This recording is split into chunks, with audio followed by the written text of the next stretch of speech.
Good morning. I'm glad you're here again. And this is going to be a particularly strange talk because I'm talking about inspiring other people with our writings. And that's a very difficult thing for authors to think about. We're often very worried that our books won't be well received. It's just a reality. Unless you're, I don't know, Dean Koontz or something like that. You're writing your book and you think to yourself, who is ever going to want to read this? Who is even going to get what I'm writing about here? And it's very vulnerable for us to put our lives into words, to put our thoughts onto paper and hand it to somebody and go, here, see what I think. Like, have a look inside of my soul. But that's ultimately the best kind of story to write. And these are the best kinds of books to write because they're also the best kind of books for people to read. And it's weird to think that your vulnerability is what somebody else needs. But you have to think that way when you're writing your book, because your book is not just a little collection of stories. Even children's books share values. And you're sharing your values with every book that you write, every story you tell. But it's still scary, and I get that. My first book that I published terrified me.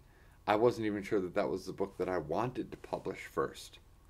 But somebody, his name is Kerry Oberbrunner, he said, you might have two books inside of you, the safe book and the scary book. Somebody said, I have those two books inside of me, which one should I write? And he said, always write the scary book. And I thought about that, and I realized we can't think a lot of people are going to like this, but somebody might take it wrong. Flip that thinking on its side. Say, almost nobody is going to get what I'm writing here, but what if somebody does? That one person who gets what I'm talking about, who reads this and goes, this is what I needed to hear.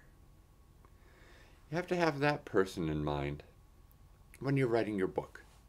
Every author does. I know a man who wrote the Little Tiger book series. He wrote it for one of his nephews or grandchildren. You think about anybody who writes children's stories, the Chronicles of Narnia. C.S. Lewis was thinking about children who were going to read this and get another fantastical picture of the story of Christ. You think about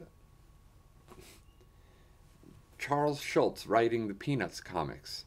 He wrote comics that little kids would find interesting, but he shared very adult problems because this was what he wanted to say and how he could say it.